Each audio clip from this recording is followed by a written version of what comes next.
الحمد للہ رب العالمین والعاقبۃ للمتقین والصلاة والسلام علی سید الرسل وخاتم الانبیاء والمرسلین وعلی آلہ الطیبین واصحابہ الطاہرین اما بعد فاعوذ باللہ من الشیطان الرجیم بسم اللہ الرحمن الرحیم محمد الرسول اللہ صدق اللہ العظیم وصدق رسولہ النبی الکریم الامین المکین الرؤوف الرحیم قال اللہ تبارک و تعالی فی شان حبیبہ مخبرا وآمرا ان اللہ وملائکتہ یصلون علی النبی یا ایہا الذین آمنوا صلوا علیہ وسلموا تسلیما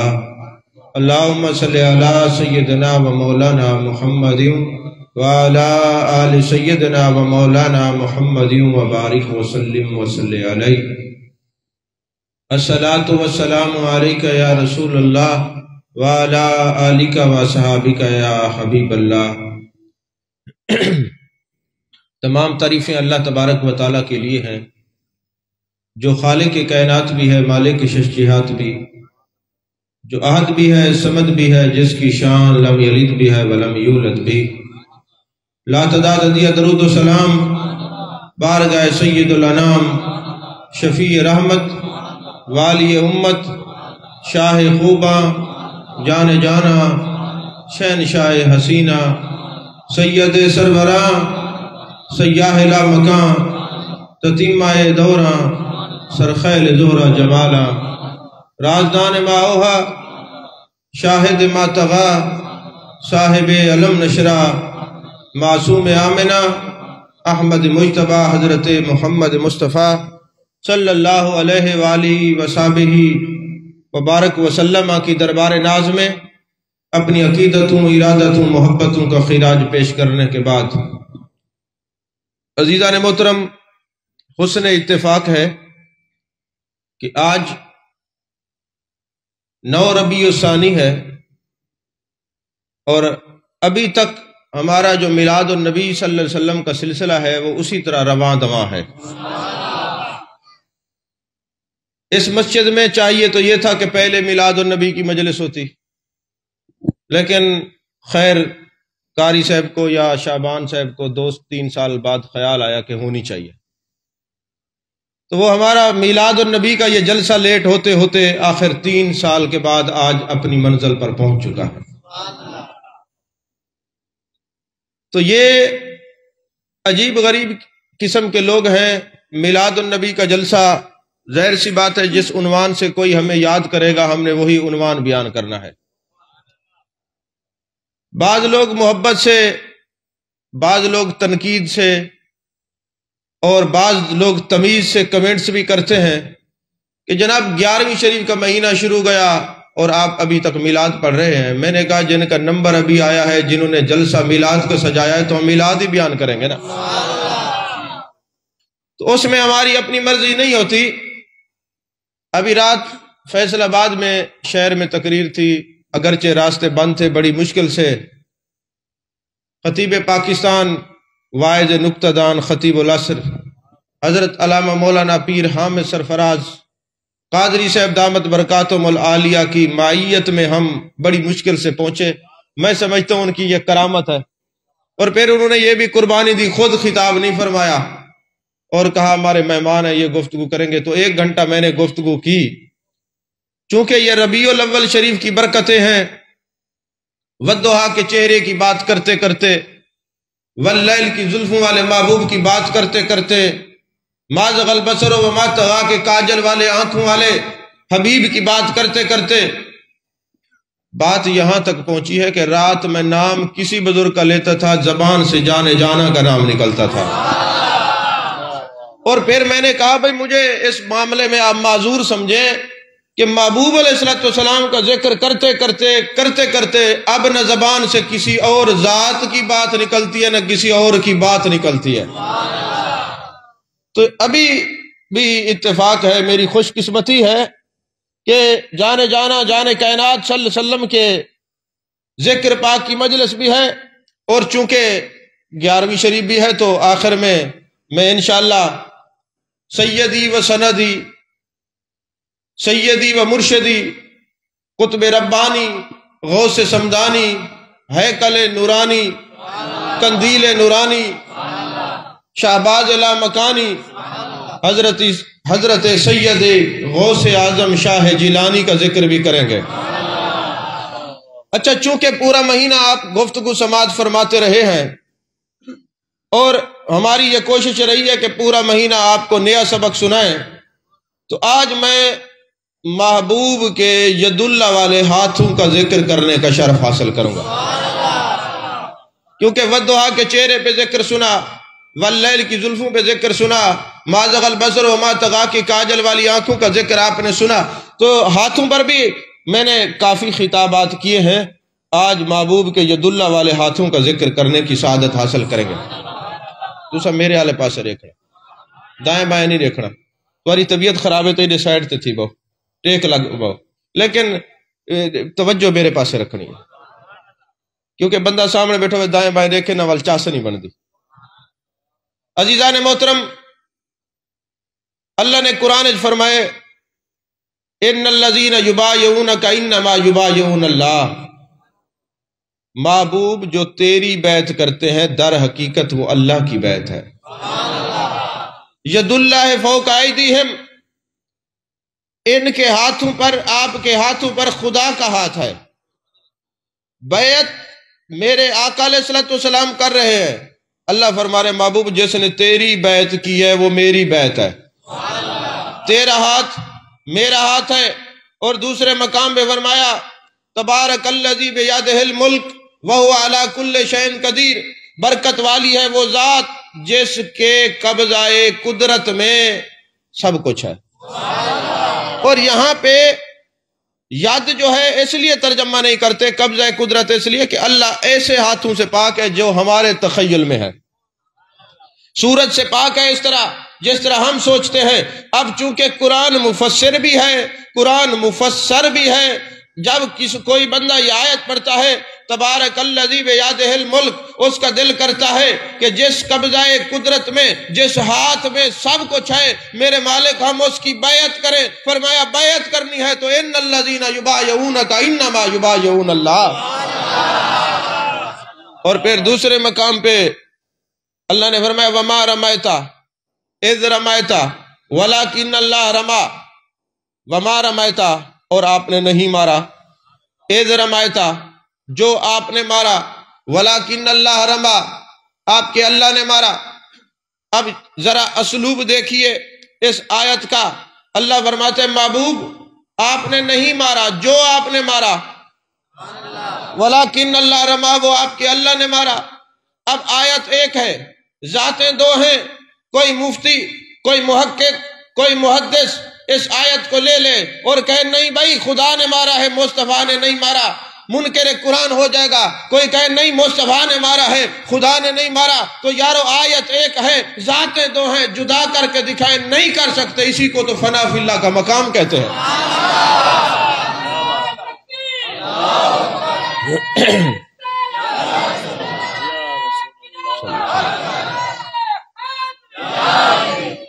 اسی کو فنا فی اللہ کا مقام کہتے ہیں۔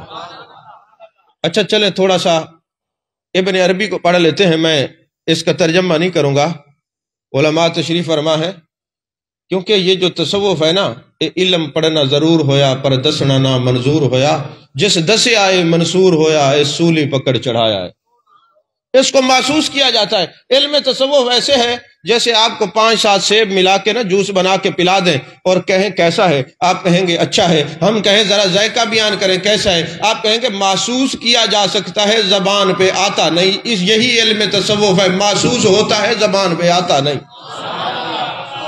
نہیں سمجھ آئی؟ علم تصوف محسوس ہوتا ہے، زبان پر آنے کا نہیں۔ اور ویسے یہ یاد رکھیں، علم تصوف یہ میدانوں میں نہیں، یہ جلسوں میں نہیں، یہ جلوسوں میں نہیں۔ حسن بصری نے ایک جھونپڑی میں لوگوں کو بتایا، حبیب عجمی نے ایک جھونپڑی میں بتایا، حضرت جناب والا حسن بصری، حبیب عجمی، سری سختی، جنید بغدادی، یہ سارے لوگ علیحدہ بیٹھ کے لوگوں کو بتاتے تھے، بھائی دیکھو حقیقت علم کیا ہے، علم تصوف کیا ہے۔ اب کوئی جھونپڑی میں آنے کے لیے تیار نہیں ہے۔ علم تصوف کو برسر میدان لے جائیں گے، لوگ تمسخر اڑائیں گے۔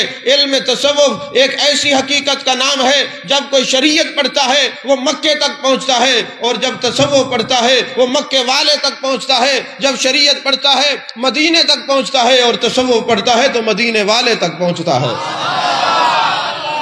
اور امام غزالی نے کیا تعریف کی ہے، فرمایا تصوف کہتے کس کو ہیں، فرمایا علم منطق، علم فلسفہ، علم ادب، قرآن مجید کا علم اور قرون وسطیٰ کے تمام علوم کو یکجا کیا جائے تو ایک علم بنتا ہے جس کا نام ہے علم تصوف۔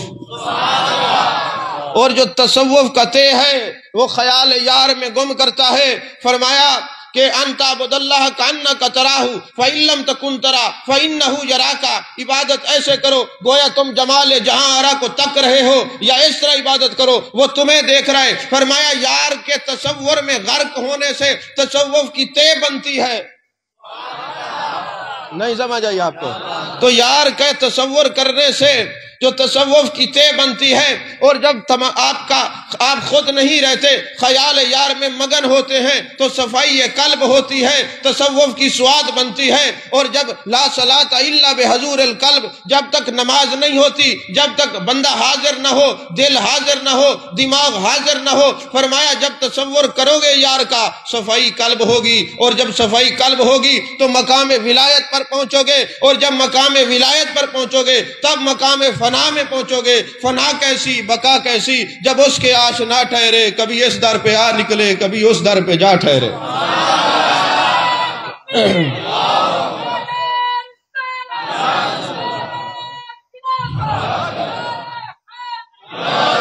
علم تصوف میں نعرے نہیں لگواتے، یہ کیفیات ہوتی ہیں، وارد ہوتی ہیں، یہ چلی جاتی ہیں، اس کا ٹائم نہیں ہوتا، بس مختصر وقت ہوتا ہے۔ بات کو سنا کریں، جہاں نعرہ لگانا ہوگا اس کو آپ منع نہیں کیا جائے گا، لیکن فی الحال بات کو سنیں۔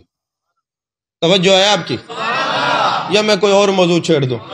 بس زبان پہ جاری ہو گیا، پتہ نہیں کیا ہوا۔ تو تصوف تے سواد وہ فے، تصور یار ہوگا تو صفائی قلب ہوگی، صفائی قلب ہوگی مقام ولایت پہ پہنچیں گے، مقام ولایت پہ جائیں گے تو مقام فنا کو کراس کریں گے۔ فنا کے بغیر بقا کا پتہ نہیں چلتا، جب تک نہ مٹے خودی خدا نہیں ملتا، خود کو مٹانا اور اس ذات کو پانا، اس کو علم تصوف کہتے ہیں۔ سمجھ میں آئی ہے کہ نہیں آئی؟ خود کو مٹانا، خود نہ رہنا، میں نہ ہونا، وہ ہو جانا، اس کو تصوف کہتے ہیں۔ سمجھ میں آئی ہے بات کہ نہیں آئی؟ تو عزیزان محترم، ابن عربی نے یہی کہا، وَمَا رَمَيْتَ إِذْ رَمَيْتَ وَلَكِنَّ اللَّهَ رَمَى، فرماتے وَكَانَ نُطْقُهُ نُطْقَ الْحَقِّ وَكَانَ قَوْلُهُ قَوْلَ الْحَقِّ وَكَانَ فِعْلُهُ فِعْلَ الْحَقِّ وَكَانَ قَلْبُهُ مَيْدَانَ تَجَلِّيِ الْحَقِّ مَنْ رَانِي فَقَدْ رَأَى الْحَقِّ۔ بس تقریر ہو گئی ہے، میں نے جو کچھ کہنا تھا کہہ دیا ہے۔ کاش علماء بھی ہوتے اور صوفیاء بھی ہوتے، دونوں باتیں ہوتی تو وہ سمجھتے میں نے کہا کیا ہے۔ ترجمہ میں کر نہیں سکتا، کروں تو آپ متحمل نہیں ہیں، اور اگر آپ متحمل بھی ہوں تو پھر علم پڑھنا ضرور ہویا پر دسنا نا منظور ہویا۔ ایسے تو نہیں ہے کہ خواجہ فرید کو کہا گیا حضور دیکھنا ہے اس کو، فرمایا خلقت کو جیندی گول ہے، ہر دم فرید دے کول ہے۔ فرمایا کول ہے، میرے قریب ہے، اور یہی قرآن کہتا ہے، ان کا کلام قرآن و حدیث کے خلاف نہیں ہے۔ فرمایا خلقت کو جیندی گول ہے، ہر دم فرید دے کول ہے۔ کوئی کہے فرید کے پاس کیسے ہے، قرآن کہتے وَهُوَ مَعَكُمْ أَيْنَمَا كُنْتُمْ وَفِي أَنفُسِكُمْ أَفَلَا تُبْصِرُونَ نَحْنُ أَقْرَبُ إِلَيْهِ مِنْ حَبْلِ الْوَرِيدِ النَّبِيُّ أَوْلَىٰ بِالْمُؤْمِنِينَ مِنْ أَنفُسِهِمْ۔ یہ ساری قریب کی باتیں قرآن ہی تو بتا رہا ہے نا۔ نہیں سمجھ آئی؟ وہ فرماتے میں تمہاری شارک سے قریب ہوں، مولوی کہتے نہیں، ہم نے وہاں کہیں اور جانا ہے تلاش کرنے کے لیے۔ اسی لیے تو اس نے کہا من کے مندر میں ڈوب کے پا جا سراغ زندگی. کہا تم باہر ڈھونڈتے ہو ملتا نہیں، باہر بھی ڈھونڈو مگر اندر ڈھونڈو، اندر ڈھونڈو، اندر ڈھونڈو گے نا تو پھر ملے گا. تو فرمایا محبوب تیرا ہاتھ میرا ہاتھ، تیری بیعت میری بیعت، تیری اتباع میری اتباع، تیری ناراضگی میری ناراضگی، تیری رضا میری رضا، تیرا قرب میرا قرب، تیری اتباع میری اتباع، تیرا دیکھنا میرا دیکھنا، تیرا مارنا میرا مارنا، تیرا پکڑنا میرا پکڑنا. اب جب کہہ دیا محبوب تیرا ہاتھ میرا ہاتھ ہے، اب جو کہتے ہیں کیا کیا چیز نبی کے ہاتھ میں ہے، میں نے کہا خدا کہتے ہیں محبوب تیرا ہاتھ میرا ہاتھ ہے، لسٹ تم بنا دو خدا کے ہاتھ میں کیا ہے کیا نہیں سمجھ آئی بات. دیکھیں میلاد اور معراج کی حکمتیں ذرا دیکھیے. میلاد ہوا شرک کو ختم کرنے کے لیے. اللہ فرماتے لم یلد ولم یولد، میں نہ کسی سے پیدا ہوا نہ کوئی مجھ سے پیدا ہوا، نہ میرا کوئی باپ نہ میں کسی کا باپ نہ کوئی میرا بیٹا. لم یلد ولم یولد، میلاد جو ہے اس کا معنی بھی پیدائش ہے کہ نہیں؟ تو جو کہتے ہیں میلاد منانا شرک ہے، میں نے کہا مولوی جی تمہیں پتا ہوتا کہ میلاد کا مادہ کیا ہے تو تو اعتراض نہ کرتا. میلاد ولادت سے ہے، اور وہ کہتا ہے میں پاک ہوں میلاد سے، میں پاک ہوں جو ہے اولاد سے، میں پاک ہوں کسی کے باپ ہونے سے. ارے میلاد منا کے ہم نے تو شرک کو کاٹا ہے، جس کا ہم میلاد مناتے وہ تو پیدا ہوا ہے. نہیں سمجھ آئی؟ جس کا ہم میلاد مناتے ہیں وہ تو پیدا ہوا ہے، اور جو پیدا ہوتا ہے وہ مخلوق ہوتا ہے. خالق کا میلاد منائیں تو تم شرک کا فتویٰ دو، ہم تو مخلوق کا خدا، مخلوق خدا، مخلوق کا اولی العزم رسول کا اپنے نبی کا میلاد مانتے ہیں تو منا رہے ہیں نا، شرک کیسے ہوا؟ تو میلاد النبی کی اور معراج النبی کی حکمتیں دیکھیں.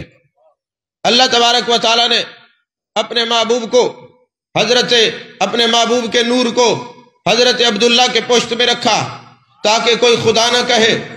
حضرت آمنہ کے بطن عطر میں رکھا تاکہ کوئی خدا نہ کہے. مکے میں ولادت کروائی تاکہ کوئی خدا نہ کہے. حضرت خدیجۃ الکبریٰ سے شادی کروائی تاکہ کوئی میرے نبی کو خدا نہ کہے. مکے میں تجارت کروائی، ملک شام بھیجا تاکہ کوئی خدا نہ کہے. جناب ابو طالب کا بھتیجا بنایا تاکہ کوئی خدا نہ کہے. جناب عبداللہ کا بیٹا بنایا تاکہ کوئی خدا نہ کہے. سیدہ فاطمہ کا بابا بنایا تاکہ کوئی خدا نہ کہے. حضرت حسنین کریمین کا نانا بنایا تاکہ کوئی خدا نہ کہے. مکے سے مدینہ ہجرت کروائی تاکہ کوئی خدا نہ کہے. میلاد اس لیے تاکہ کوئی خدا نہ کہے. پھر معراج پہ بلایا، سبحان الذی اسریٰ بعبدہ، پاک ہے وہ ذات جس نے عبد مقرب کو سیر کرائی. پھر اتنا قریب کیا، اتنا قریب کیا، فکان قاب قوسین او ادنی ثم دنا فتدلی، اتنا قریب کیا، اتنا قریب کیا. محبوب مکے میں بھیجنے میں حکمت یہ تھی آپ کا میلاد ہو جائے تاکہ کوئی آپ کو خدا نہ کہے. میں نے معراج پہ بلایا، مسجد اقصی، پھر نبیوں کی امامت کرائی، پھر جنت و جہنم کا مشاہدہ کرایا، آپ کے غلاموں کو دکھایا کون کس حال میں ہے. پھر لا مقام میں بلایا، اپنا دیدار کرایا، جمال جہاں آرا کی زیارت کرائی. محبوب میلاد اس لیے ہے کہ تجھے کوئی خدا نہ کہے، معراج اس لیے ہے کہ خدا سے جدا نہ کہے. زور سے کہیں سبحان اللہ. تو معراج اس لیے ہے کہ کوئی خدا سے جدا نہ کہے. تو یارو خدا فرماتا ہے ان الذین یبایعونک انما یبایعون اللہ. محبوب تیری بیعت میری بیعت، تیرا ہاتھ میرا ہاتھ، تیرا دیکھنا میرا دیکھنا، تیری اتباع میری اتباع، تیری فرمانبرداری میری فرمانبرداری، جو تیرا وہ میرا.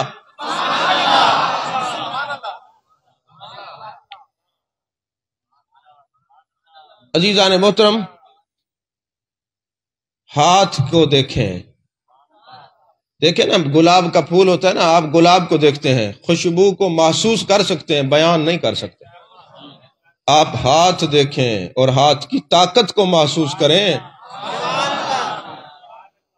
اچھا آج کل نا ایک اور مسئلہ ہے جی، وہ جی دیکھو جی یہ ولیوں کے ہاتھ پر جو بیعت ہوتے ہیں یہ کہاں لکھا ہے؟ میں نے کہا قرآن میں. علماء بیٹھے ہیں، تائید کریں گے تو تب بھی ٹھیک ہے، نہیں کریں گے تب بھی بات بن جائے گی، پھر بھی کوئی مسئلہ نہیں ہے. بھائی دیکھیں نا، لَقَدْ رَضِيَ اللَّهُ عَنِ الْمُؤْمِنِينَ إِذْ يُبَايِعُونَكَ تَحْتَ الشَّجَرَةِ، ایسے ہے نا، میں بھول تو نہیں رہا، آیت ایسے ہے نا. تحقیق اللہ راضی ہوا ان مومنوں سے جنہوں نے شجر کے نیچے بیعت کی. بات کو ذرا سمجھیے گا، ادھر ادھر دیکھیں گے میں یہ بات چھوڑ دوں گا پھر کبھی سمجھ نہیں آئے گی. اللہ فرما رہے تحقیق اللہ راضی ہوا ان مومنوں سے جنہوں نے شجر کے نیچے بیعت کی. دیکھیں قرآن پاک کی کسی آیت کا حکم اور نزول دو چیزیں ہیں. نزول خاص ہوتا ہے اور حکم عام ہوتا ہے. نزول خاص ہوتا ہے اور حکم عام ہوتا ہے. اب آپ کہیں کہ نہیں جی یہ جو بیعت ہے اس کا نزول بھی خاص ہے اور حکم بھی عام ہے، تو پھر ہم بھی سوال کریں گے واقعی الصلاۃ کا بھی تو نزول خاص ہے اور حکم بھی عام ہے، تو پھر صحابہ کو نماز پڑھنی چاہیے، تم کیوں پڑھتے ہو؟ نہیں سمجھ آئی؟ بھائی زکوٰۃ جو ہے پھر صحابہ کو دینی چاہیے، تم کیوں دیتے ہو؟ حج صرف صحابہ کو کرنا چاہیے، تم کیوں کرتے ہو؟ تو تم ہمیں یہ سمجھاؤ گے کہ یارو بات یہ ہے کسی آیت کا نزول خاص ہوتا ہے حکم عام ہوتا ہے، نزول خاص ہوتا ہے حکم عام ہوتا ہے. وہاں نزول خاص تھا، یہاں عبادت کے معاملے میں حکم عام ہے، تو میں کہوں گا صرف باقی آیات پہ نزول عام اور خاص مانتے ہو، بیعت کی آیت میں صرف خاص کیوں کرتے ہو، عام کیوں نہیں کرتے؟ یار واش روم میں کو تالے لاکھ رہا ہوں لوگوں کو ایری تمیز نہیں بھی کروں وضو کر کے آؤں. پتہ نہیں کب یہ قوم ہماری سدھرے گی اور کب سمجھے گی. میرے محبوب کی آنکھ دیکھ رہی تھی نا، آپ نے فرمایا جب تم مکے میں آؤ نا، یہ مدینے میں آؤ تو جس رہائش گاہ میں رہتے وہیں وضو کر کے آؤ. جو ایسا کر کے میری مسجد میں وضو اپنے مکان سے کر کے آئے گا کامل حج کا ثواب عطا کروں گا. اور جو بندہ گناہ جو اپنے گھر سے نکلتا ہے نا وضو کر کے آتا ہے، قدم قدم پہ اس کی نیکیاں لکھی جاتی ہیں، گناہ گرتے رہتے ہیں. ہم لوگوں نے رواج بنایا جا کے مسجد میں جانا ہے، بس بھائی گھر نہیں ہے، آتے بھی کوئی لندن سے تو نہیں ہے، قریب گھر ہوتے ہیں. اب کیونکہ واش روم جانے والوں کو انہوں نے بھی تو کبھی نہیں دیکھا، یہ سارے جو بھی جاتا ہے یا نکلتا ہے سارے اس کی زیارت کرتے ہیں. پتہ نہیں کب ان لوگوں کو تربیت آئے گی. اتنی اہم بات ہوتی ہے. پھر وہی میں نے اسی لیے کہا تھا اندر جگہ بنا. تو کسی قرآن پاک کی آیت کا جو نزول ہے وہ خاص ہوتا ہے، حکم کیا ہوتا ہے؟ عام ہوتا ہے. نماز کا حکم ملا، نزول خاص تھا، حکم عام ہے، سارے پڑھتے ہیں. روزے کا، زکوٰۃ کا، حج کا، حدود کا، قیود کا، سارا کچھ ہے نا. تو آخر بیعت کی آیت میں صرف نزول خاص کیسے ہے، حکم عام کہاں اپلائی کرو گے؟ صوفیاء ہی جواب دے سکتے ہیں. امام شارانی کو جانے کائنات صلی اللہ علیہ وسلم کی زیارت نصیب ہوئی. میرے آقا علیہ الصلوۃ والسلام سے انہوں نے سوال کیا، حضور اگر کوئی مولوی پٹڑی سے اتر جائے کہاں پناہ لے؟ فرمایا صوفیاء کے دامن میں پناہ لے. انہوں نے کہا اگر صوفی اتر جائے؟ فرمایا صوفی عالم ہو اترتا نہیں، کیونکہ اس کو میرے دامن پناہ میں جگہ ملی ہوئی ہوتی ہے. تو ابن عربی سے سوال کریں، آپ تفسیر مظہری والے سے سوال کریں، قاضی ثناء اللہ پانی پتی سے پوچھیں، آپ حضرت مولانا اسماعیل حقی رحمت اللہ علیہ سے پوچھیں، سید محمود بغدادی آلوسی سے پوچھیں. حضور والا لقد رضی اللہ عن المؤمنین اذ یبایعونک تحت الشجرہ، ہم اس کو کیسے اپلائی کریں گے، ہم اس کو کیسے دیکھیں گے، عام میں کیسے حکم ہوگا؟ فرمایا شجر چار ہیں، شجر قادری، شجر چشتی، شجر سہروردی، شجر نقش بندی. اسی شجر کی وجہ سے ہمیں شجرہ دیتے ہیں. نہیں سمجھ آئی؟ یہ شجرہ ہمیں اسی شجر کی وجہ سے ملتا ہے. فرمایا تحقیق اللہ راضی ہوتا ہے ان مومنوں سے جو شجر قادری میں آ کے بیعت کرتے ہیں، شجر چشتیہ میں بیعت کرتے ہیں، شجر سہروردیہ میں بیعت کرتے ہیں، شجر جو ہے نا نقش بندی، نظامی، قادری، سہروردی، جتنے شجر ہیں جو شجر ہیں روحانیت کے، جو بھی ان کے نیچے آ کے بیعت کرتے، شرط یہ ہے کہ شجرہ اس کا متصل ہو، کٹا ہوا نہ ہو. شجرہ متصل ہو، استحصال نہ ہو، کٹا ہوا نہ ہو. تو فرمایا جو بھی اس شجر کے نیچے آئے گا اللہ اس سے راضی ہوتا ہے. تو کہا ہم نہیں ہوتے. میں نے کہا یہاں ہے ان المؤمنین، تمہیں تو بیعت کا کہا ہی نہیں ہے. جن کو کہا ہے وہ ہوتے بھی ہیں اور کرتے بھی ہیں. نہیں سمجھ آئی؟ عزیزان محترم، ہاتھ میں جس کے ہاتھ آ جاتا ہے، فرمایا ان الذین یبایعونک انما یبایعون اللہ، محبوب تیری بیعت میری بیعت ہے. اور فرمایا محبوب تیرا ہاتھ میرا ہاتھ ہے. پھر اس ہاتھ میں اللہ نے یہ طاقت رکھ دی. حجت اللہ علی العالمین کے اندر یہ روایت موجود ہے، میرے آقا علیہ الصلوۃ والسلام کے غلام صحابہ قافلے پہ جا رہے ہیں. اب میں آسان تقریر کروں کہ مشکل آپ کو سمجھ ہی نہیں آ رہی. یہ ٹاپک علماء کا ہے. اب میں کوشش کرتا ہوں یہ تصوف بیان ہی علماء میں کروں. کیوں جی حافظ صاحب کتنا چاسا ہی تو تصوف کا علم جو ہے وہ تصوف والے بیٹھے ہوں، میں جس کی طرف دیکھتا ہوں وہ نیچے مراقبے میں چلے جاتے ہیں، جیسے مجبوری کے تحت بیٹھے، تو پھر یہاں تصوف نہیں، پھر جس چیز کے تم عادی ہو وہی بیان کرتے۔ عزیزان محترم، میرے آقا علیہ الصلوۃ والسلام کے غلام قافلے کی صورت میں جا رہے ہیں، ایک نوجوان بچہ ہے، اس کو دورے پڑنا شروع ہو جاتے ہیں، سب سے حسین و جمیل ہے، میرے آقا علیہ الصلوۃ والسلام کی بارگاہ میں صحابی کو لے کے آتے ہیں، اس نوجوان بچے کو، عرض کرتے ہیں یا رسول اللہ صلی اللہ علیہ وسلم اس کو دورے پڑتے ہیں، شاید مرگی کے ہوں، ہو سکتا ہے آسیب یا جنات چمٹ گئے ہوں۔ میرے آقا علیہ الصلوۃ والسلام نے فرمایا میرے قریب لاؤ، میرے آقا نے اس کی قمیض اتروا کے اس کے پیچھے کمر پہ ایک زور سے تھپڑ مارا اور فرمایا او خدا کے دشمن، اس میرے صحابی کے وجود سے نکل جا، خبردار دوبارہ اس کے قریب آیا۔ تو صحابہ کہتے ہیں ہم نے دیکھا اس کی وہ دورے والی کیفیت ختم ہو گئی، جانے جانا کا ہاتھ لگا، جب وہ جنات وہ اسیب وہاں سے چلا گیا تو پھر میرے آقا علیہ الصلوۃ والسلام نے فرمایا اب اس کے قریب نہیں آئے گا۔ پھر جس مجلس میں وہ نوجوان بیٹھا ہوتا سب سے حسین نظر آتا، سب سے خوبصورت نظر آتا، اور میرے آقا کے ہاتھوں کی برکت تھی، میرے آقا نے دعا دی، پھر جنات اس کے قریب نہیں آئے۔ آج جو کہتے ہیں جنات انسان کو نہیں چمٹتے، وہ چمٹتے ہیں تو حدیث میں ہے کہ محبوب نکالتے بھی ہیں، اگر وہ آتے ہیں تو نکالنے والے بھی اس کے محبوب ہی ہوتے ہیں، سارے نہیں۔ عاملوں کی بات نہیں کر رہا، کامل کی بات کر رہا ہوں۔ عزیزان محترم، حضرت جریر رضی اللہ تعالیٰ عنہ محبوب کے صحابی ہیں، وہ جیسے ہی بیٹھتے ہیں نا گھوڑے کے اوپر زمین پہ گر جاتے ہیں۔ آپ نے دیکھا ہوگا، یوں میں آپ کو مثال دے دوں سمجھ آئے گی، اکثر لوگوں کو نا حج پہ جائیں، وہ کہتے میں نہیں جاتا، میرے سامنے بڑے لوگ ایسے ہیں، ہم کہیں کیوں؟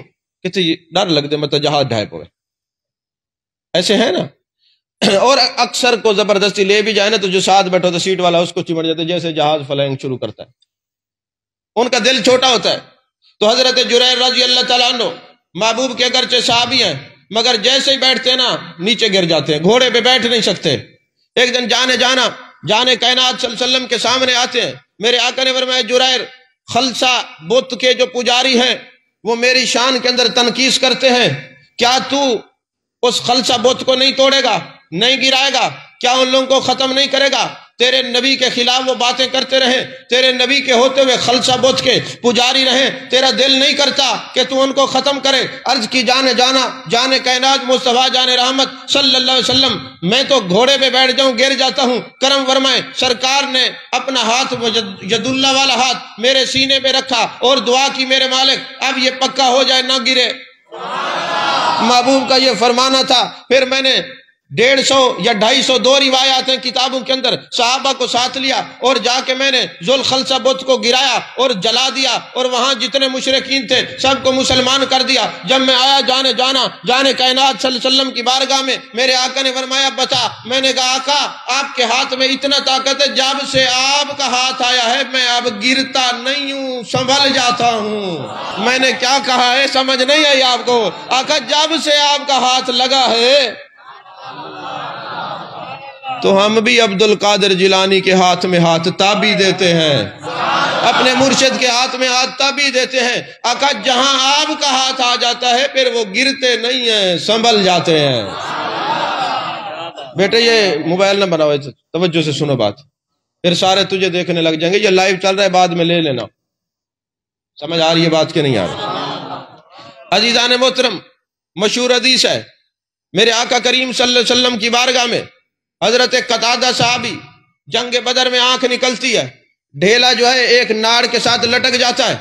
اب میرے آقا علیہ السلام کے صحابی حضرت قتادہ جاتے ہیں، حدیث آپ نے سنی ہے، میں نے چند باتیں عرض کرنی تھی اس لیے یہ بیان کر رہا ہوں۔ اب قتادہ وہ آنکھ لٹکی ہوئی ہے، صحابی کا عقیدہ دیکھیں، انہوں نے کہا طبیب کے پاس نہیں جانا، حکیم کے پاس نہیں جانا، طبیب جاں کے پاس جانا ہے، طبیب جہاں کے پاس جانا ہے، طبیب زمین و آسمان کے پاس جانا ہے۔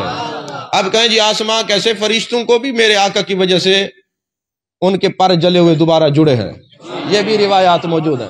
تو عزیزان محترم، اب صحابی حکیم کے پاس نہیں، کسی طبیب کے پاس نہیں، کسی اطباء کے پاس نہیں، ڈاکٹر کے پاس نہیں، جانا کے پاس آئے۔ کیوں آ رہے ہیں؟ وہ سب کچھ سمجھتے ہی ان کو ہے۔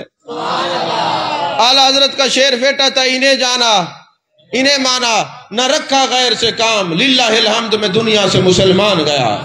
ارے کامل درجے کا کوئی مسلمان دیکھنا ہو، صاحب ایمان دیکھنا ہو، میرے نبی کے صحابی کو دیکھیں، کچھ بھی ہوتا ہے جاتے در مصطفیٰ پہ ہے۔ بے ایمان کہتے ہیں در مصطفیٰ سے مانگنا شرک ہے، اور صحابی کہتے ہیں کسی اور سے مانگنا شرک ہے۔ خدا کا در مصطفیٰ کا در جدا نہیں ہے، جو در مصطفیٰ پہ چلا گیا وہ خدا کے در پہ پہنچ گیا۔ سمجھ میں آ رہی ہے بات کہ نہیں آ رہی؟ عزیزان محترم، حضرت قتادہ جاتے ہیں، یا رسول اللہ صلی اللہ علیہ وسلم میری آنکھ نکلی ہے، کرم فرما دیں۔ میرے آقا نے ید اللہ والے ہاتھ رکھنے سے پہلے ارشاد فرمایا، اے قتادہ اگر تو صبر کرے گا جنت میں جائے گا۔ انہوں نے کیا جواب دیا؟ حضور جنت تو آپ کے نسبت کی وجہ سے مل ہی جائے گی۔ بات کچھ اور ہے، ہم میاں بیوی ایک دوسرے سے بڑی محبت کرتے ہیں، کبھی مذاق میں ایک دوسرے کو تنگ بھی کرتے ہیں، نام بھی لے لیتے ہیں۔ میاں بیوی کا مذاق جائز ہے، مذاق شریعت کے اندر ہو، ایسا مذاق بھی نہ ہو کہ بندہ بالکل فارغ ہو جائے۔ ہاں، ایسا مذاق میں بھی طلاق ہو جاتی ہے، یہ بھی ذہن میں رکھیں۔ ایسی بات نہ کریں جس کی وجہ سے بندہ بیوی سے ہاتھ دھو بیٹھے۔ بہرحال ایک دوسرے سے محبت سے ملنا یہ میرے آقا کی سنت ہے۔ جب سے ہم نے نبی کی سنتوں کو چھوڑا ہے ذلیل ہو رہے ہیں۔ بخاری شریف کی حدیث پاک ہے، ذرا میں آپ کو توجہ دلانا چاہتا ہوں۔ ایک دن کوئی شکر رنجی ہوئی حضرت عائشہ پاک کے اور میرے آقا علیہ السلام کے درمیان۔ اتنے میں سیدنا صدیق اکبر رضی اللہ تعالیٰ عنہ تشریف لے آئے۔ جب آپ نے دیکھا کہ حضرت عائشہ اونچی آواز میں گفتگو کرے، انہوں نے ایسے تھپڑ کا اشارہ کیا، میرے آقا ناراض ہو گئے، فرمایا صدیق اکبر یہ ہمارا میاں بیوی کا معاملہ ہے، آپ چلے جائیں۔ اور وہ چلے گئے۔ تھوڑی دیر کے بعد جب شکر رنجی ختم ہوئی، پھر آئے تو دیکھا کہ صدیقہ کائنات ام المومنین حضرت عائشہ صدیقہ اور جانا محبت کا اظہار فرما رہے ہیں۔ تو حضرت صدیق اکبر دروازے میں پردے کے پاس کھڑے ہو کے کہتے ہیں، حضور ہمیں ناراضگی میں تو شامل نہیں کیا، چلو محبت کی باتوں میں تو شامل فرما دیں۔ سمجھ میں آ رہی بات؟ اب یہاں ایک مسئلہ ہے جو سننے کا ہے، وہ یہ ہے کہ محبوب نے جو فرمایا ہے صدیق اکبر یہ ہمارا معاملہ ہے، آپ نے کہا آنے والے لوگوں یاد رکھنا میاں بیوی کا معاملہ اپنے سسرال میں ڈسکس نہیں کرنا ورنہ گھر برباد ہو جائیں گے۔ بات کو سمجھے نا آپ، یعنی چھوٹی یا بڑی بات ہو تب بھی۔ اور پھر یہ میرے آقا نے بتایا کہ جو جس گھر کا داماد ہو اپنی بیوی کے خلاف اپنے سسرال میں جا کے باتیں نہ کیا کرے ورنہ گھر برباد ہو جائے گا۔ باتیں نہ کرنا اور لڑائی میں سسرال کو شامل نہ کرنا، خود ہی صلح کر لینا، یہ میرے نبی کی سنت ہے۔ ذرا اس طرح بھی آئے نا ذرا، یہ میرے نبی کی ہے، یہ میرے نبی کی سنت ہے۔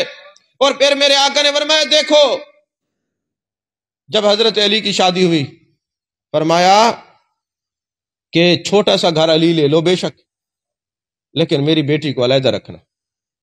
اس میں بھی حکمت کیا تھی آپ دیکھیں، اس وقت جو سب سے زیادہ تحقیق ہے نا، طلاق اسی گھر میں ہوتی ہے جہاں جوائنٹ فیملیز رہتی ہیں۔ اس کی وجہ یہ ہوتی ہے کہ جب میاں بیوی میں لڑائی ہوتی ہے تو صلح کرانے والے کوئی نہیں ہوتے، لڑائی کرانے والے سارے ہوتے ہیں۔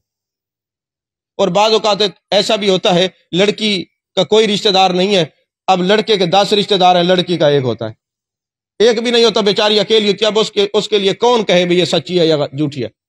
اور چونکہ ان کو موقع نہیں ملتا اپنے آپ کو راضی کرنے کا، پھر نوبت یہاں تک پہنچتی ہے کہ طلاق ہو جاتی ہے۔ تو جو یہ سوال کرتے ہیں کہ ہماری بچی کے لیے علیحدہ مکان ہونا چاہیے، یہ کوئی غیر شرعی نہیں ہے، یہ تو قرآن و حدیث کے مطابق ہے۔ اور ہم تو بنتے خود چودھری کہ نہیں جی ایسے نہیں، ایسے نہیں، ویسے نہیں۔ محبوب علیہ السلام نے فرمایا صدیق اکبر داماد سچا وہی ہوتا ہے جو اپنی بیوی سے محبت کرتا ہے، وہ اپنے گھر کی باتیں سسرال میں نہیں کیا کرتا اور اپنی لڑائی میں سسرال کو انوالو نہیں کرتا۔ یہ میرے آقا کی سنت ہے۔ اور پھر وہ جب دوبارہ جب حضرت صدیق اکبر چلے گئے نا تو آپ نے مذاق کیا کہ آج میں نے تجھے بچا لیا صدیق اکبر سے۔ تو بعد میں جب صلح ہوئی تو محبوب نے فرمایا اپنے سسرال کو صلح اور خوشی میں شامل کرنا ہے، لڑائی میں شامل نہ کرنا، یہ بھی میرے محبوب کی سنت۔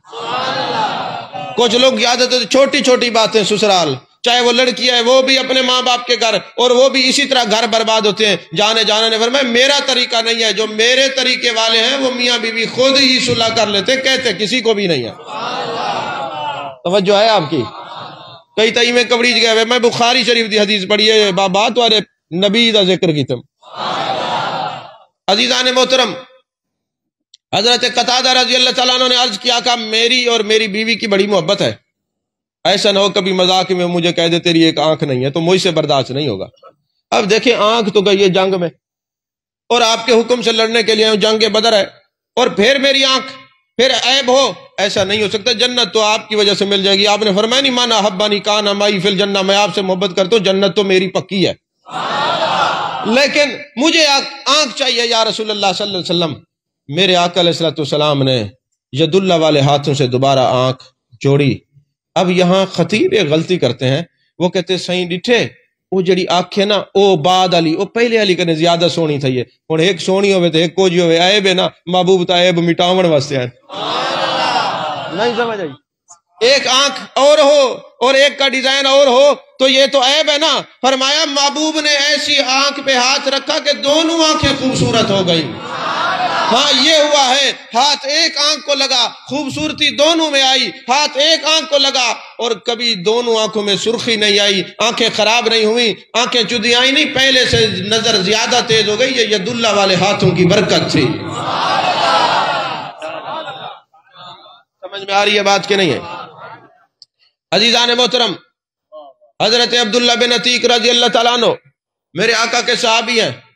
ابو رافع ایک یہودی تھا، بہت بڑا اس کا مکان تھا، مکان کے اندر پھر اور مکان تھے، بہت بڑی حویلی تھی، اور وہ سرکار کی شان میں گستاخی کیا کرتا۔ میرے آقا نے فرمایا کون ہے جو جا کے اس کا سر کاٹ ڈالے؟ حضرت عبداللہ بن عتیق جاتے ہیں، اکیلے پہنچتے ہیں، اور اس کے گھر کی بڑی بڑی دیواریں ہیں، جا کے اس کو تلاش کرتے ہیں۔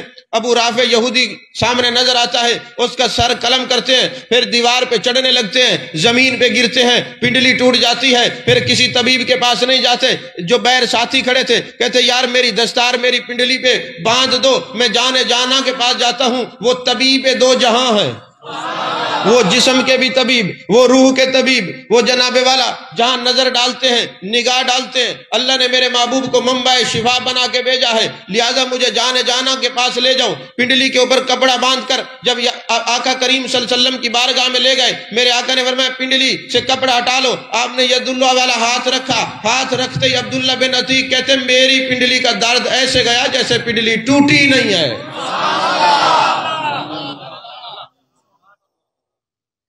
حضرت عائض بن عمر رضی اللہ تعالیٰ عنہ جنگ حنین میں جاتے ہیں، ایک ماتھے کے اوپر تیر لگتا ہے، خون بہ رہا ہے۔ میرے آقا علیہ السلام بڑے پیار سے اپنے رومال مبارک سے اس کا خون صاف کر رہے ہیں۔ حضرت عائض بن عمر کہتے ہیں خدا کی قسم ید اللہ والے ہاتھ اور اتنا پیار، جب جانے جانا نے میرے چہرے پہ میرے ماتھے کے اوپر ہاتھ رکھا، میرا دل کرتا تھا کہ میرے آقا کا ید اللہ والا ہاتھ میرے ماتھے پہ رہے۔ کہا مجھے درد کی تکلیف بھی بھول گئی کہ میرے آقا نے میرے غم کا مداوع کیا ہے، اپنا ید اللہ والا ہاتھ میرے ماتھے پہ رکھا ہے۔ فرمایا میں اس لذت سے سرشار ہو رہا تھا کہ جانے جانا اپنے ید اللہ والے ہاتھوں سے میرے اوپر ہاتھ رکھے کھڑے ہیں، میرے خون کو صاف کر رہے ہیں، وہ صفائی کر رہے ہیں۔ پھر میرے آقا نے تھوڑی دیر ہاتھ رکھا، جہاں پہ ہاتھ رکھا جیسے بعض اوقات آپ دیکھتے ہیں نا کسی گھوڑے کے یا بیل کے ماتھے کے اوپر سفید بال ہوتے ہیں، ایک ٹکی سی ہوتی ہے نا نشان، فرماتے یہ ٹکی بن گئی۔ محبوب نے جو ہاتھ رکھا وہ نور والا ہاتھ تھا، ماتھا بھی نور سے بھرپور ہو گیا۔ پھر میں جہاں جاتا وہ نور چمکتا، نور نظر آتا، نور نظر آتا رہتا، اور لوگ کہتے یہ نور کس کا ہے؟ میں نے کہا نور والے کے، نور والے ہاتھ کا نور ہے، میرا نور نہیں ہے۔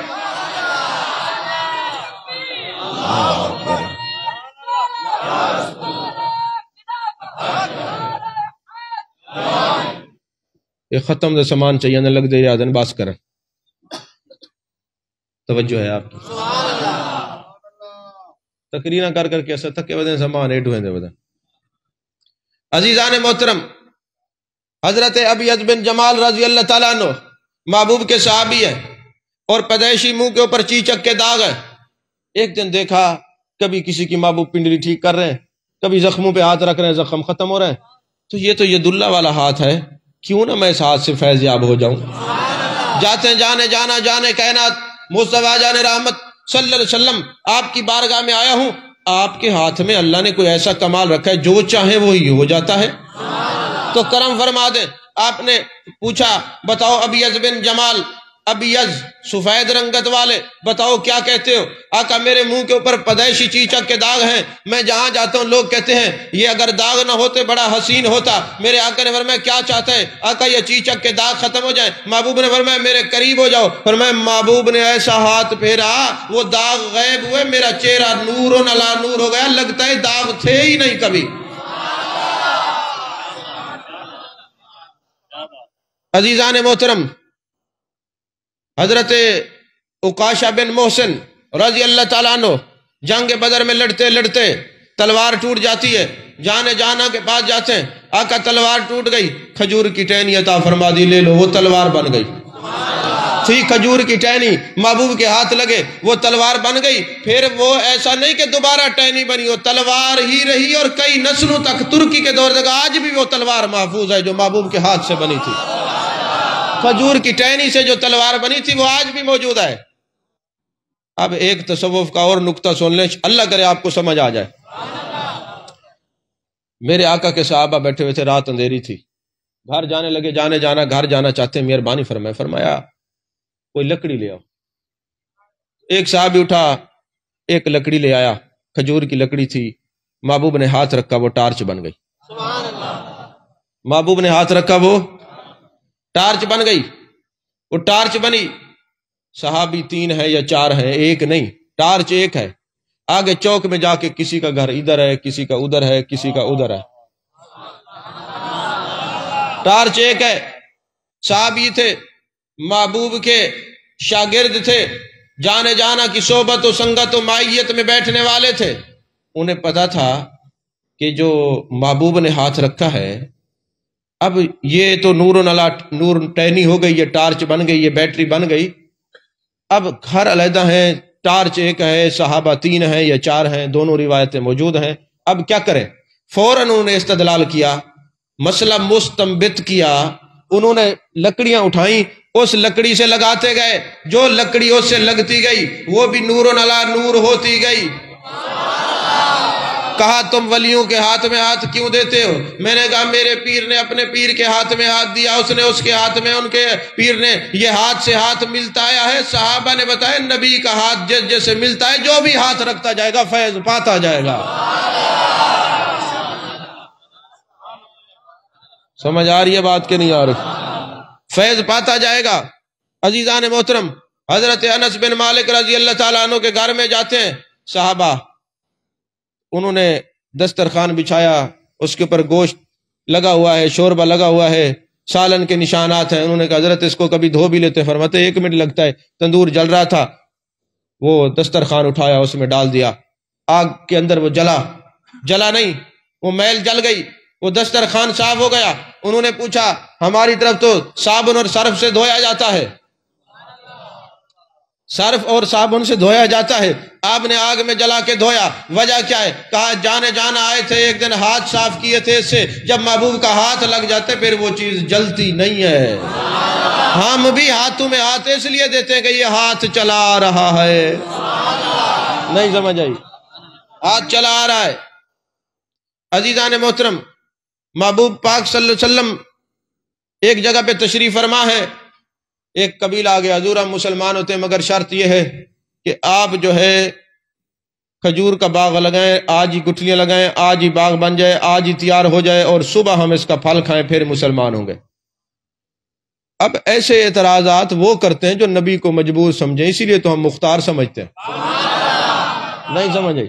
میرے نبی مختار ہیں، بلکہ مختار کل ہے، اور مختار کل پہ میں کئی دفعہ تقریریں کر چکا ہوں، کوئی بد مذہب آپ کا عقیدہ خراب نہیں کر سکتا انشاءاللہ العزیز، اگر آپ خود منافقت نہ کریں تو، کیونکہ آپ لوگوں کا بھی تو کوئی پتہ نہیں چلتا، لوٹے بنے رہتے ہیں۔ لوٹے کی مثال یہ ہے کوئی واش روم میں چھوٹا چلا جائے بڑا چلا جائے منع نہیں کرتا، کوئی ادھر اٹھا کے لے جائے ادھر چلا جاتا ہے، ایسا نہیں ہے۔ اور نہ بولے سو وہ ایک پاسے کھڑے کرو تو صحیح، جدے بتھاڑا نے چوے وے۔ عزیزان محترم، 2 رنگی چھوڑ دے یک رنگ ہو جا، سراسر موم بن یا سنگ ہو جا۔ یہ 2 رنگی چھوڑ دیں، یہ منافقت چھوڑ دیں، نبی کے صحابہ والا عقیدہ اپنا ہے، بس انہیں جانا، انہیں مانا، نہ رکھا غیر سے کام۔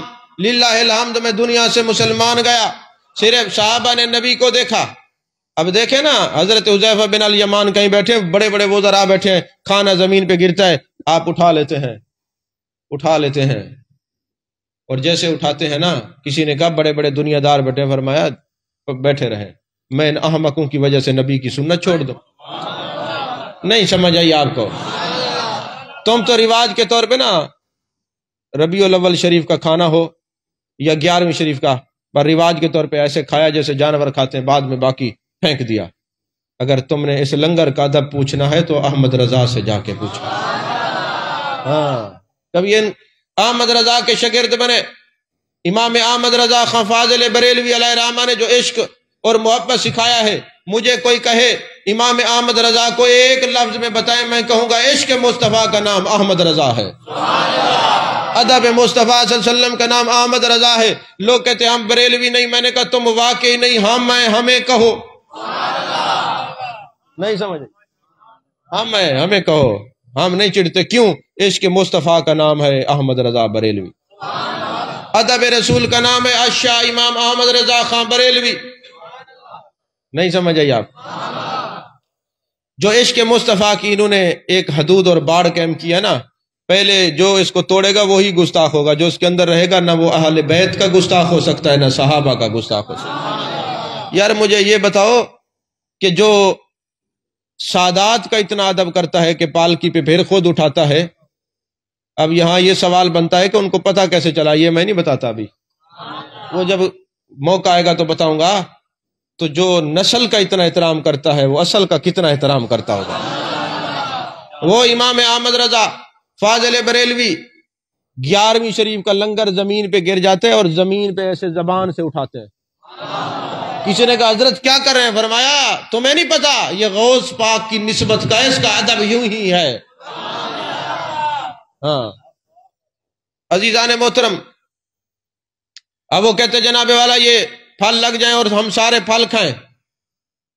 آپ نے فرمایا بلال پانی لے آؤ، گٹھلیاں لگاتے گئے۔ اب رات کو وہ جو مشرکین تھے وہ انہوں نے گٹھلیاں نکال لی، جیسے گٹھلیاں نکالی نا تو صبح باغ تو بننا تھا، باغ گٹھلیوں کی وجہ سے تھوڑی بننا تھا، وہ تو ید اللہ والے ہاتھوں کا اپنا معجزہ تھا نا۔ باغ بن گیا، تیار ہو گیا، کھجوریں پک گئیں۔ جب وہ سارے آ گئے، محبوب نے کھلائیں، گٹھلیاں تھی نہیں۔ وہ کہنے لگے آقا آپ نے تو گٹھلیاں لگائی تھیں، یہ بغیر گٹھلی کے کیسے؟ فرمایا یہ ید اللہ والے ہاتھوں کی برکت سے، گٹھلیاں تو تم نکال کے لے گئے تھے، یہ تو بغیر گٹھلیوں کے ہاتھ کی برکت سے اللہ نے یہ بنا دیا ہے۔ صحابہ عرض کرتے ہیں یا رسول اللہ صلی اللہ علیہ وآلہ وسلم پینے کے لیے پانی نہیں ہے، مہربانی فرمائیں۔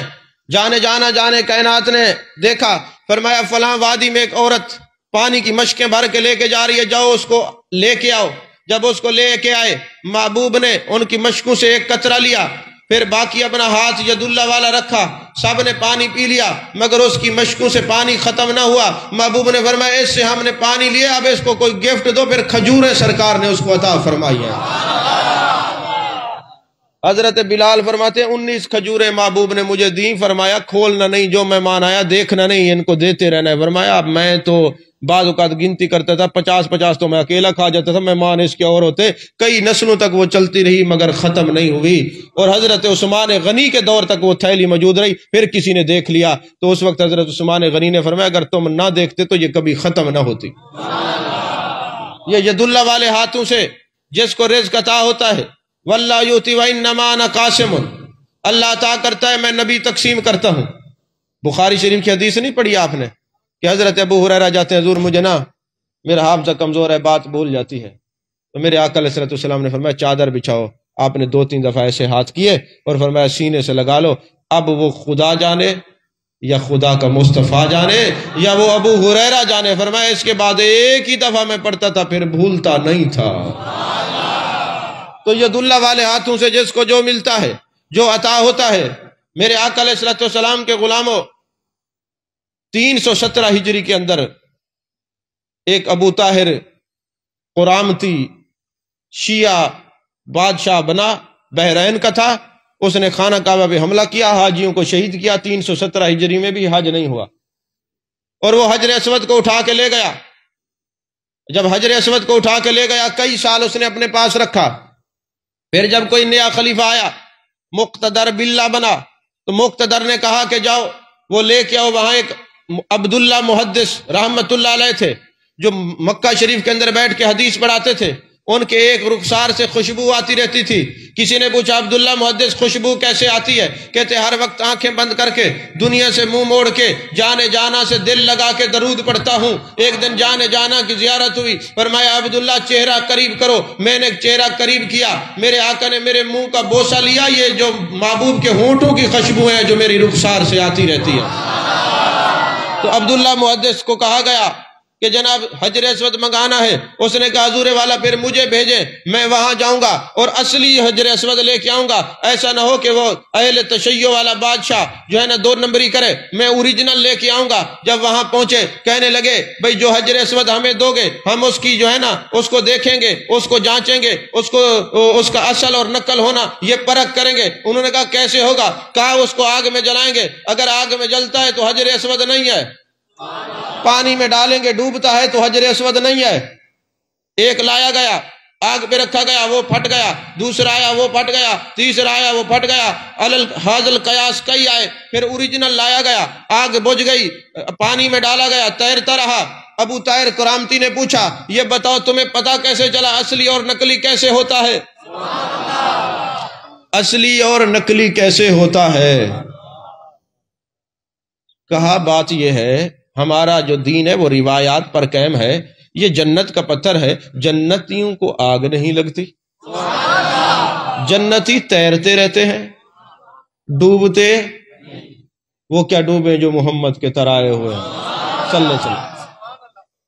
ایک بات بڑی پرانی ہے، پھر میں سبقاً آپ کو عرض کر دیتا ہوں۔ جبل احد کے بارے میں سرکار نے فرمایا یہ جنتی ہے، فرمایا نہ بولے تو صحیح، اب نے فرمایا آذا جبل نحبنا ونحبہ یحبنا ویحبہ، آقا یہ جنتی، فرمایا مجھ سے محبت رکھتا ہے جنتی۔ یہ جبل ایر جہنمی مجھ سے بغض رکھتا ہے جہنمی، آقا یہ محبت رکھے یا بغض رکھے آپ جانے، یہ جانے، ہمیں کیوں بتایا؟ فرمایا کچھ وجوہات ہیں، پہلی وجہ تو یہ تمہیں پتہ چل جائے کہ پتھر کی محبت نبی کی آنکھ سے نہیں چھپتی تو امتی کی محبت کیسے چھپ سکتی ہے؟ اگر پتھر کا بغض نہیں چھپتا تو یہ منافقوں کا بغض کیسے چھپ سکتا ہے؟ اور پھر اگلی بات یہ ہے کہ کوئی لوگ کہیں کہ جناب نبی کو دیوار کے پیچھے کا علم نہیں، تو میں بتا دوں تمہارے نبی کی آنکھ سے کوئی چیز چھپی ہوئی نہیں ہے۔ جو پہاڑ کی محبت جانتا ہے وہ حیدر کرار کی محبت کتنی جانتا ہوگا؟ نہیں سمجھ آئی بات اب؟ اور اگلی بات یہ ہے تم میرے امتی ہو، کبھی تمہارا دل کرتا ہے جنت اور جہنم کے بارے میں پڑھتے ہو تو تم نے دیکھنا ہو کہ جنتی کون ہے، جہنمی کون ہے، تو جو چلتا پھرتا مجھ سے محبت کرنے والا ہو وہ چلتا پھرتا جنتی ہے، جو منافق بغض رکھنے والا ہو وہ جہنمی ہے۔ جی میں تو آپ کو آکھیا ہوئے تو سنتا ہوں ہولے ہولے سبحان اللہ کی، اتنی کنجوسی نہ کیتی کرو، چگلیاں بڑیاں کریں دے وے، غیبتاں بڑیاں کریں دے وے، ایڈو جنگالی اڈے بڑیاں لیں دے، مردے وے سبحان اللہ کو، زور دا کو سبحان اللہ، یا زور دا کو۔ ہاں پہلے میرا مزاج نہیں تھا، میں نے جب دیکھا کہ تم سونے آتے ہو تو پھر ہم نے کہا ان کو سبحان اللہ کہلائیں، اس لیے تاکہ یہ گھر، یہ در و دیوار گواہ ہو جائے کہ یہ محبوب کا ذکر سن کے خوش ہوتے تھے۔ ہمارے انتا ہو روجے جڑے سڑدن، تو سا جو گندہ منہ کر کے بیٹھے ہو سب کو پتہ نہیں لگتا انہوں کو مصیبت کیا کیوں سے؟ عزیزان محترم، انہوں نے کہا ہمارا جو دین ہے وہ روایات پر قائم ہے، کیونکہ جو جنتی ہوتے ہیں وہ ان کو آگ نہیں جلاتی، وہ ڈوبتے، آگ نہیں جلاتی وہ ڈوبتے نہیں۔ اور دوسری بات یہ ہے میرے آقا علیہ السلام نے حجر اسود کا بوسہ لیا، نبی کا جسم مس ہو پھر یہ جلے یا ڈوبے یہ کیسے ہو سکتا ہے؟ اور پھر میرے آقا علیہ السلام نے جب اس کے اوپر ہاتھ رکھا، نگاہ فرمائی، توجہ کی، جب چوما دیکھا، بات تصوف کی ذرا غور کرنا، جب چوما تو دیکھا، پتہ چلا جس کو نبی دیکھ لیں وہ جلتا بھی نہیں ڈوبتا۔ تو آقا آج ہم یہ سوچ رہے ہیں کہ آپ ہمیں بھی دیکھیں تو طریقہ بتا دیں، فرمایا تم درود بھی پڑھو سلام بھی پڑھو، جو درود پڑھتا ہے ثواب ملتا ہے، جو سلام پڑھتا ہے میری طرف سے جواب ملتا ہے۔ اور میں نے طریقہ یہ سکھایا ہے، سلام کرنا سنت ہے، جواب دینا واجب ہے، اور یہ ادب یہ ہے سلام کا، جس کو جواب دو دیکھو بھی اسی کی طرف، جو سلام پڑھتے جاؤ گے میں تمہیں دیکھتا جاؤں گا، جہنم سے بھی بچتے جاؤ گے، آگ سے بھی بچتے جاؤ گے۔ سمجھ میں آ رہی ہے بات کہ نہیں آ رہی؟ عزیزان محترم، دو چار باتیں اپنے پیر کی بھی کر لیتے ہیں۔ ویسے کل میں نے انشاءاللہ زندگی نے وفا کی تو شاہ جی کے پاس غوث پاک کا جشن ہے، 11ویں شریف ہے، تو وہاں میں نے جو میرے پیر نے، میرے شیخ نے، میرے مربی نے، میرے آقا نعمت نے، حضرت شیخ عبد القادر جیلانی رضی اللہ تعالیٰ نے فرمایا کہ کوئی نہ کوئی کسی کے قدمین کے نیچے ہے، اور میں اپنے نانا کے قدمین کے نیچے ہوں، اپنے دادا کے قدمین کے نیچے ہوں۔ آپ حسنی حسینی سید ہے نا، تو جو معجزات محبوب کو اللہ نے عطا کیے ہیں، وہی کرامات اللہ کے محبوب نے میرے پیر کو عطا کیا، حضرت شیخ عبد القادر جیلانی کو۔ تو ادھر سے میں ایک معجزہ بیان کروں گا، ادھر سے کرامت، نہیں سمجھ آئی آپ؟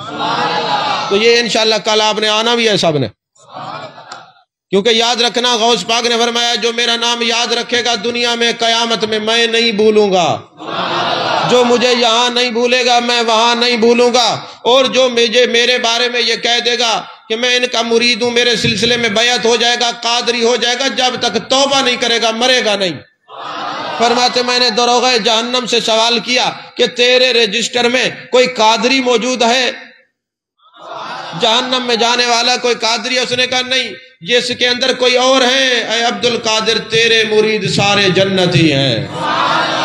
اچھا دیکھیں ہماری خوش قسمتی، دیکھیں امام اعظم، سب سے پہلے میرے آقا علیہ الصلوۃ والسلام رسول اعظم سید المرسلین امام المرسلین فرماتے ہیں اللہ نے مجھے فرمایا محبوب میں تیری امت کو ایک حصے کو بغیر شفاعت کے، ایک حصے کو بغیر حساب کے بھیجوں گا، دوسرے کو تیری شفاعت سے بھیجوں گا، اور تیسرے کو ہلکا عذاب بھیجوں گا، پھر بھی شفاعت تیری سے جنت میں جائیں گے۔ گستاخ نہیں، گستاخ نہیں، امت کی بات ہو رہی ہے۔ گستاخ اور ہیں جو نبی کی گستاخی کرتے ہیں وہ مسلمان ہی نہیں ہوتے۔ میں نہیں کہہ رہا، ہمیں نا آپ کہا کریں، آپ کو تو چاہیے اپنے علماء کے پاؤں دھو دھو کے پیئیں، وہ آپ کو جہنم سے بچاتے ہیں، آپ ان کے خلاف باتیں کرتے ہیں۔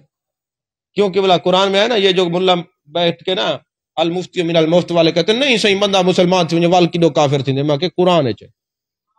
اللہ نے قرآن میں فرمایا لا تعتذروا قد کفرتم بعد ایمانکم، سورۃ توبہ میں ہے نا جی، فرمایا محبوب جو تیری ذات میں عذر نکالے، اور محبوب ان کا عذر نہیں سننا، قد کفرتم یہ پکے کافر ہو گئے، بعد ایمانکم ایمان لانے کے بعد۔ نبی کا گستاخ اللہ فرماتے ہے کافر ہو جاتے ہے، تم کہتے ہو ہوتا نہیں، ہم تمہاری بات مانیں یا خالق کائنات کی بات مانیں؟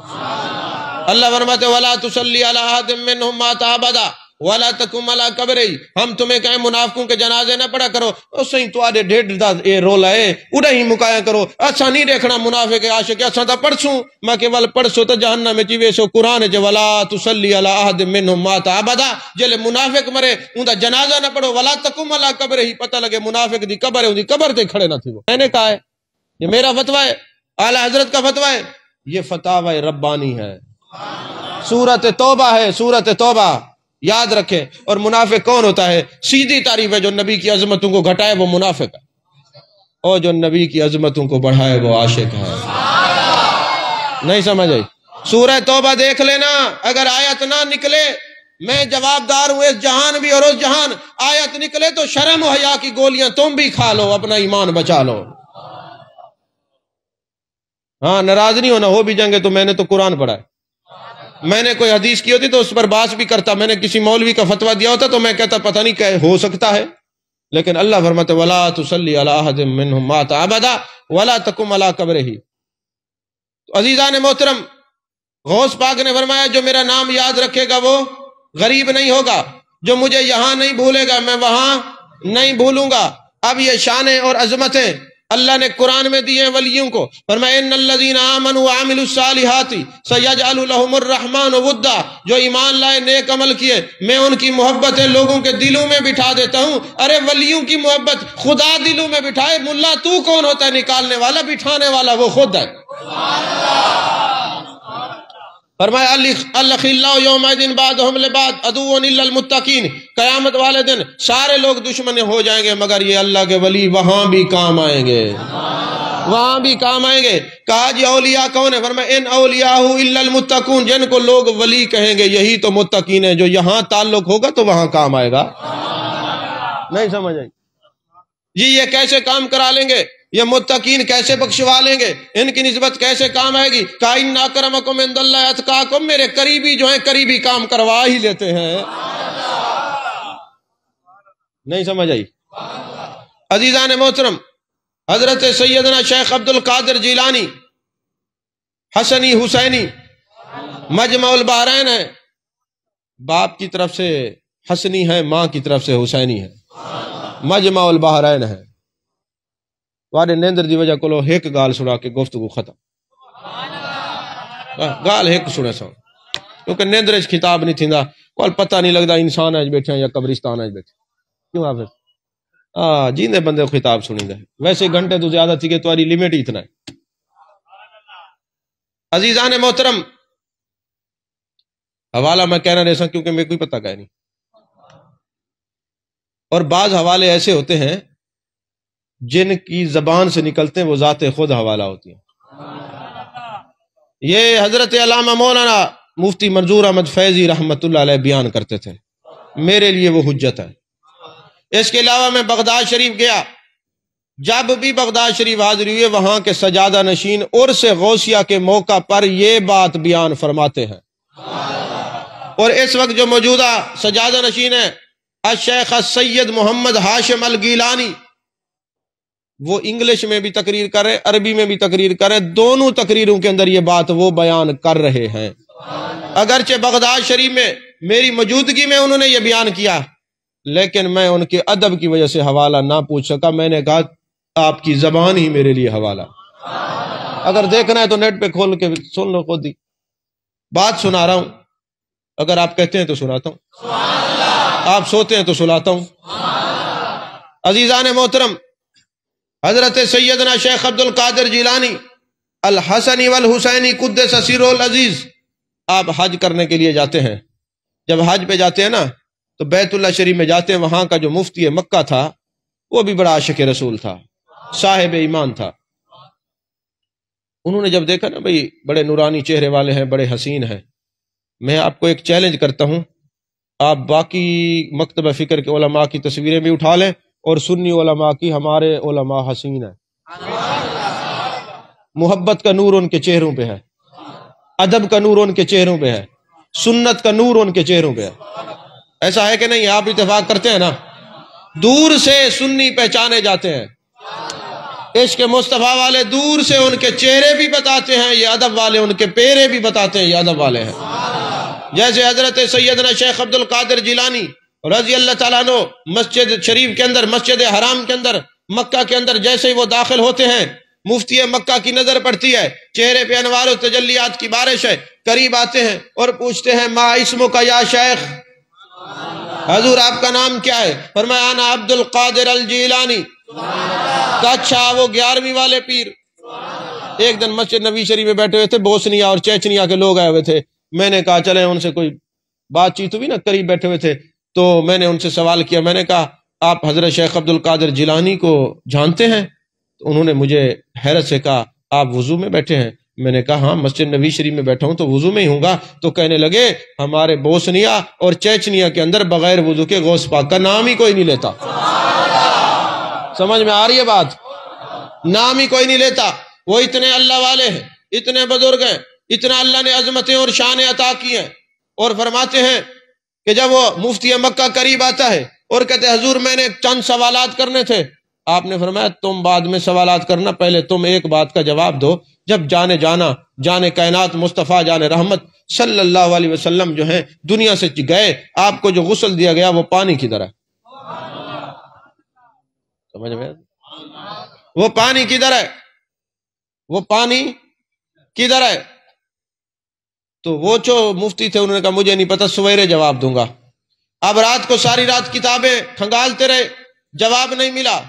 اور اولیاء کا طریقہ یہ ہے کہ جب کتابوں سے علم نہیں ملتا پھر صاحب کتاب کی طرف توجہ کرتے، صد کتاب و صد ورق در نار کن، پھر وہ یار کے رخ کی طرف دیکھتے ہیں، کیونکہ العلماء ورثۃ الانبیاء، جن کے یہ وارث ہیں پھر حقیقی جس کے وارث ہیں اسے نبی کی طرف توجہ کرتے ہیں۔ اے جانے جانا، اے جانے کائنات، علم نشرہ کے سینے سے علوم و عرفان عطا فرمائے۔ اب وہ مفتی مکہ سو جاتا ہے، رات کو دیکھتا ہے میرے آقا کریم صلی اللہ علیہ وسلم کی جلوہ گری ہوتی ہے، جانے جانا جانے کائنات تشریف فرما ہے۔ مفتی مکہ نے سلام عرض کرنے کے بعد سوال کیا، یا رسول اللہ صلی اللہ علیہ وسلم، وہ آپ کا جو غسل مبارک تھا آخری وقت کا، اس کا پانی، مستعمل پانی کدھر ہے؟ میرے آقا نے فرمایا یہ میرا بیٹا میرے ساتھ ہے، یہ جواب دے گا۔ فرمایا حضور کے چہرے پہ انوار و تجلیات تھی۔ مفتی مکہ کہتے ہیں جو صاحبزادہ صاحب ساتھ تھے، میں نے ان کا چہرہ نہیں دیکھا۔ انہوں نے کہا کہ اللہ نے حکم دیا فرشتوں کو، جاؤ اور روئے زمین پہ محبوب کے غسل مبارک کا پانی، مستعمل متبرک تبرک والا پانی بکھیر دو، جہاں جہاں کوئی قطرہ گرے گا وہاں مسجد تعمیر ہوگی۔ تے پتر مسجد ہی ہوا تعمیر تھی سی جڑی ولیاں دے منن والے لوگاں دی، کیونکہ جو تبرک کو نہ مانے۔ عزیزان محترم، اب آنکھ کھول گئی مفتی مکہ کی۔ صبح جب گئے نا تو پھر تلاش کرتے ہیں، دیکھا حضرت سیدنا شیخ عبد القادر جیلانی رضی اللہ تعالیٰ عنہ تشریف فرما ہے۔ جب تشریف فرما ہے تو بیٹھ گئے، اور ادھر کی بات اور ادھر کی بات، ادھر کی بات ادھر کی بات۔ اب وہ چاہ رہے تھے مجھ سے سوال پوچھے، کہنے لگے حضرت وہ رات آپ نے ایک سوال کیا تھا۔ فرمایا ہاں تجھے کتاب سے نہیں ملا، پھر تو صاحب کتاب کی طرف توجہ کر کے سو گیا، اور میرے آقا نے فرمایا میرا بیٹا بتائے گا۔ جس نے جواب دیا میں عبد القادر ہی تو تھا، اور کون تھا؟ نہیں سمجھ آئی؟ میں یہ عبد القادر ہی تو تھا، اور کون تھا؟ میں عبد القادر ہی تو تھا، اور کون تھا؟ اچھا ایک اور کتاب ہے، کیا آپ جانتے ہیں؟ کتاب کا نام ہے کیا نام ہے؟ کیا آپ جانتے ہیں؟ وہ آپ کو صرف ہمارے پاس ملے گی، وہ انڈیا سے چھپی ہوئی ہے، ہاشمی میاں کے بھائی ہیں جو مدنی میاں صاحب دامت برکاتہم العالیہ، ان کی لکھی ہوئی ہے۔ اس کے اندر بھی ایک حوالہ ہے، میں ویسے آج تک حوالہ نہیں دیتا، یہ آزمی صاحب کی وجہ سے حوالہ دیا، مطلب کہ نہیں بیان کریں تو کوئی گال نہیں پائے بنجے۔ تو کتاب کا نام ہے کیا آپ جانتے ہیں؟ اس کے اندر جو حوالہ ہے وہ مجھے بھی نہیں پتا۔ انہوں نے لکھا جناب کیا آپ جانتے ہیں، ہمارے لیے وہ لوگ بھی حجت ہے۔ تو فرماتے ہیں کہ جب جانے کائنات صلی اللہ علیہ وسلم دنیا سے گئے تو آپ کو ظاہری طور پہ جو غسل دیا گیا مستعمل پانی کے لیے، فرشتوں نے بوتلیں بھر لی، اور فرمایا یہ دوسری روایت ہے، ہو سکتا ہے وہ پانی تو بہت زیادہ تھا، اور اگر اتنا بھی زیادہ ہو سکتا ہے کہ ہر جگہ مسجد بھی بنی ہو اور جس کام کے لیے وہ بھی لیا۔ آپ کہیں گے وہ کیسے؟ میں نے کہا حضرت اسماعیل کی ایڑی سے لگا پانی آج تک ختم نہیں ہوا، نبی کے جسم سے لگا پانی کیسے ختم ہو سکتا ہے؟ نہیں سمجھ آئی؟ ہاں آپ کہاں بیٹھے ہیں؟ ذرا عشق کی دنیا میں آئے تو ذرا پتہ چلے۔ عزیزان محترم، کہا فرشتوں نے بوتلیں بھر لی۔ اب جو مومن درود و سلام پڑھنے والا دنیا سے جاتا ہے تو فرشتے ایک قطرہ اس کی زبان پہ ڈالتے ہیں، کلمہ جاری ہو جاتا ہے۔ جب وہ قبر میں جائے گا اس پانی کا چھیٹا منہ پہ ماریں گے، نکیرین کی وحشت سے نہیں ڈرے گا۔ پھر جب پل صراط سے گزرے گا پھر چھیٹا لگائیں گے، آرام سے گزر جائے گا۔ ادھر سے مستعمل متبرک پانی لے کے جا رہا ہوگا، ادھر تبرک ہے ادھر تبرک والا ہے، فرما رہا ہوگا رب سلم امتی رب سلم امتی، شالا خیر نہ لاؤ شالا خیر نہ لاؤ۔ عزیزان محترم، پھر جب روز محشر ہوگا، جمال جہاں آرا کا دیدار ہوگا۔ اب دیدار کرنے کے لیے یہ آنکھیں دیکھ نہیں سکتی اس کو، تو پھر محبوب کے مستعمل پانی کو سرما بنا کے آنکھوں میں ڈالا جائے گا تاکہ جمال جہاں آرا کو تک سکے۔ سمجھ میں آ رہی ہے بات کہ نہیں یار؟ تو عزیزان محترم، ہم عشق کے بندے ہیں، کیوں بات بڑھائی ہے؟ تو کوئی کسی کی بات کرتا ہے، کوئی کسی کی بات کرتا ہے، ہم تو اپنے نبی کی بات کرتے ہیں اور کرتے ہی رہیں گے۔ معذرت کے ساتھ گھنٹے سے زیادہ ہو گیا، آپ کی سمع خراشی کا سبب بنے ہیں، اللہ مجھے معاف فرمائے اور آپ لوگوں کا ایمان اور عشق سلامت رہے۔ لیکن اتنا گزارش ضرور ہے کہ جب نبی کا ذکر آئے تو ایکٹیو ہو کے بیٹھا کریں، بس یہ یاد رکھیں، یہ میری ریکویسٹ۔ یار مجھے یہ بتائیں، جس نبی کا ذکر سن کے قبر میں یہ ذکر کام آئے گا پھر بے توجہ۔ اچھا پھر اگر نبی کے ذکر میں سستی ہے تو پھر تازگی کو اس کے ذکر میں آئے گی؟ تو جب بھی جائیں، اگر کوئی شرعی عذر نہ ہو، ٹانگیں ٹوٹی ہوئی نہ ہوں، اگر کوئی موروں کا پرابلم نہ ہو، تو پھر چوکڑی مار کے یا اتحیات پہ بیٹھ کے محبوب کا ذکر سنا کریں، اور اس حالت میں بیٹھا کریں کہ ذکر محبوب وصال محبوب است، کہ ہم ایسی حالت میں بیٹھے ہیں جانے جانا کی ایک نظر پڑے گی، ہمارا اس جہاں بھی کام ہو جائے گا، اس جہاں بھی کام ہو جائے گا۔ ذرا ادب کی صورت میں جا کے بیٹھے، یہ رشتہ داروں کو منہ دکھانے کے لیے یا جناب ویسے نمبر بنانے کے لیے نہیں جائیں گے تو لوگ ناراض ہوں گے۔ مت جایا کریں محفل میلاد میں، اپنے آپ کو دھوکہ نہ دیں، محبت رسول سینے میں لے کے جائیں۔ اگر محبت رسول سینے میں لے کے جائیں گے تو پھر سینہ مدینہ بن جائے گا، پھر دل تو رکھتے ہو، دل بھر کا ڈیرا بھی لگ جائے گا۔ بس اللہ کرے ہمیں اللہ سمجھ عطا فرمائے، آمین، وآخر دعوانا الحمدللہ رب العالمین۔